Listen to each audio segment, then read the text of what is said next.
Jamaah. Yeay. Oh jamaah. Yeay. Alhamdulillah. Tepuk tangannya dong dengan semangat. Kita masih di Summit Indah. Masya Allah tabarakallah. Temanya juga masih sama ya. Harta saya memangnya titipan ya.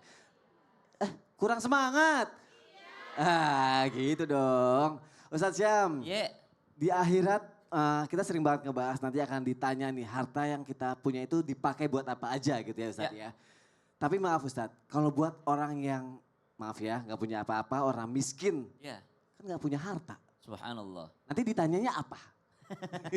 Bener gak? Iya. Atau mungkin gini buat orang yang punya harta juga, ini dua hal yang berbeda ya. Kalau buat orang yang punya harta, yang kira-kira yang akan ditanya apa? Apakah harta benda kayak milik kita yang mobil, baju atau perintilan-perintilan atau hobinya apa gitu. Atau kira-kira apa sih?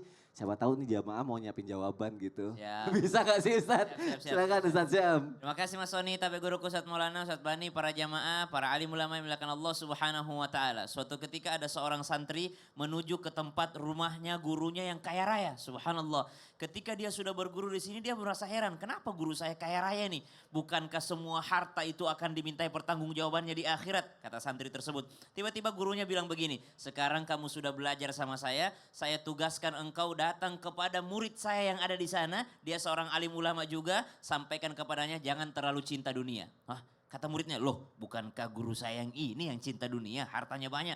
Tiba di rumahnya muridnya, subhanallah ternyata sangat miskin. Dikasih tahu, kamu jangan cinta dunia kata gurumu. Dengan perasaan tidak enak. Subhanallah, akhirnya keduanya berjumpa dengan mengatakan sangat bersedih. Yang miskin mengatakan, saya cuma punya harta sedikit, tapi harta sedikit ini menghalangi saya ibadah. Yang kaya mengatakan, ini hartanya banyak, tapi tak satu pun hartanya yang membuatnya terhalangi dari ibadah kepada Allah. Maka kalau dikatakan, yang kaya belum tentu susah hisapnya, yang miskin belum tentu mudah hisapnya. Jangan sampai dengan kemiskinannya dia jauh dari Allah Subhanahu wa taala, yang kaya malah dengan kekayaannya dia dekat dengan Allah Subhanahu wa taala. Bukankah kita semua akan dipertanggungjawabkan nanti di akhirat? Ba'da aqul a'udzubillahi minasyaitonir rajim. La yukallifullahu nafsan illa wus'aha laha ma kasabat wa 'alaiha maktasabat. Itu kita dikasih kewajiban, itu karena kita sudah dikasih seluruh fasilitas sama Allah. Di antaranya apa? Kesehatan. Di antaranya apa? Seluruh nikmat ini dipertanggungjawabkan sama Allah. Tadi disampaikan ayatnya oleh guru kita Ustadz Bani. Tsumma latus'alunna yauma idzin 'anin na'im. Naim segala nikmat. Bukan hanya harta itu nikmat. Sehat ini juga nikmat. Seluruh yang dikasih sama Allah, perangkat yang sudah dikasih sama Allah, semuanya akan dimintai pertanggungjawabannya di akhirat. Imam Malik radhiyallahu anhu warda, itu setiap beliau mau pengajian, beliau akan menggunakan harta terbaiknya, pakaian terbaiknya segala macam dipakai. Subhanallah, ketika ditanya kenapa demikian? Karena beliau mengatakan saya akan membacakan dan mengajarkan kepada kalian tentang manusia yang paling mulia, yaitu Sayyiduna Muhammadin sallallahu alaihi wasallam. Ya kali ketika ketemu pejabat saya pakaian mewah, lah sekarang saya mau membicarakan manusia yang paling mulia, saya pakai biasa saja.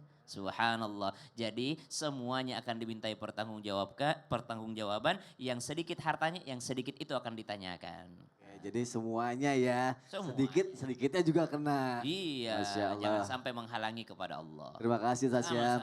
Tepuk tangannya dong untuk guru-guru kita, Masya Allah, tabarakallah. Jamaah. Langsung aja nih, aku kasih kesempatan untuk curhat lagi ya. Siap-siap ya, yuk kita masuk ke segmen curhat dong Ustadz. Iya, kami curhat. Kok lemes sih? Tepuk tangannya biar gak lemes. Biar gak ngantuk. Langsung aja mau curhat boleh angkat tangannya. Ini aku pilih. Bapak-bapak sih biasanya gak punya masalah ya. Tuh banyak masalah Pak. Ibu deh. Bu curhat ya. Dorong-dorongan kamu aja. Ibu curhat Bu, turun hati-hati Bu. Jangan lompat, turun hati-hati. Siap 1, 2, 3. Oke. Sini Bu, ikut saya Bu. Ustadz Maulana, Ustadz Syam, Ustadz Bani izin. Ibunya mau curhat Ustadz. Bismillah, kasih salam, nama ibu siapa? Assalamualaikum warahmatullahi wabarakatuh. Waalaikumsalam warahmatullahi wabarakatuh. Ini Pak, saya mau curhat. Maaf, itu ada Ustadz Maulana di sebelah situ. Ya, di Ibu, belakang. ibu ngadep depan aja bu. Ibu ada depan aja. Mic-nya lebih dekat. Takut ngeliat Ustadz Maulana ya. Coba. Saya mau Ke situ, ke situ. Tadi ngebelakangin Ustadz Maulana, sekarang ada Ustadz Maulana. Ayo silakan. Mau curhat. Ini Ya. saya mau ngomong tentang anak saya. Anak saya kan udah rumah tangga 2 kali. Tapi kenapa ya Pak? Kenapa Ibu? Gak apa-apa, ngomong aja di sini. Papa, tarik nafas, bismillah, pelan-pelan. Ibu tenangin hatinya dulu. Oke, tarik nafas. Boleh dilanjutkan?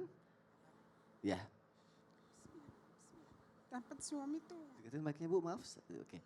Atau mau saya pegangin mic-nya? Sini. Ya. Dapat suami tuh ya apa ya kebetulan kayaknya enggak bertanggung jawab gitu Pak. Sedangkan udah punya anak. Pertama udah punya anak 1, ini kedua udah punya anak lagi. Sampai anak saya tuh nangis-nangis, kadang mikir kenapa ya mak kok saya kayak gini sih punya suami katanya. Biarpun saya nggak punya suami nggak benar, tapi saya nggak apa-apa. Tapi saya kalau mau kerja saya tuh dikasih rezeki sama Allah, ya Allah biar anak saya tuh bahagia kayak gitu. Karena saya kan orang nggak punya ya Pak. Jadi saya tuh ikut sedih aja kayak gitu kalau anak saya curhat. Sedangkan anaknya kan udah 2. Kalau dimintain nafkah gimana ya gimana ini anaknya minta jajan apa. Ya nanti ndak. Orang saya juga lagi berusaha.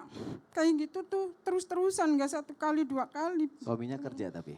Ya katanya sih kerja.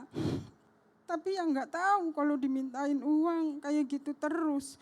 Nggak sekali 1 kali sering kayak gitu. Cuman saya kan orang tua ya nutup-nutupin terus. Nggak Anaknya pernah di mana? cerita.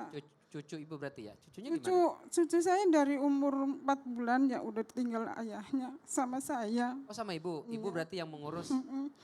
Terus bapaknya yang pertama tuh bapaknya ya itu mah cuman ada godaan aja yang pertama mah. Ya. Tapi sekarang dia udah sadar sering ngasih nafkah apa yang kalau yang ini kedua tuh ya orangnya tuh besar omong Oke, terus baik. keras. Baik. Masih bareng bu sama yang kedua ini? Masih Masih, suami istri? Baiknya gimana? Para guru ada yang mau kasih solusi yang pertama? Ustadz Maulana? Jadi dengarkan. Kepada semuanya. Hidup ini adalah ujian. Rumah tangga semua ada ujiannya. Dan kita siap menjalani ujian itu. Perihal tentang ada suaminya tapi tidak tanggung jawab. Giliran ada lagi suami berikutnya tanggung jawab sih tapi kasar dan sebagainya. Itulah bagian daripada ujian rumah tangga. Bagaimana kita menyikapi, memohon kepada Allah, menjalani dengan penuh kesabaran. Yakin tidak mungkin Allah menguji hambanya di atas kemampuannya. Ustadz Bani? Ya, yang pertama kita ingin sampaikan buat kita semua sebagai pelajaran, jangan sampai kita lepas tanggung jawab. Setiap kita tanggung jawab sebetulnya Allah akan bantu mudahkan kita insya Allah. Sebaliknya ketika kita meninggalkan melepaskan tanggung jawab, maka Allah pun akan melepaskan dirinya. Allah tidak mau mengurus keperluannya dia.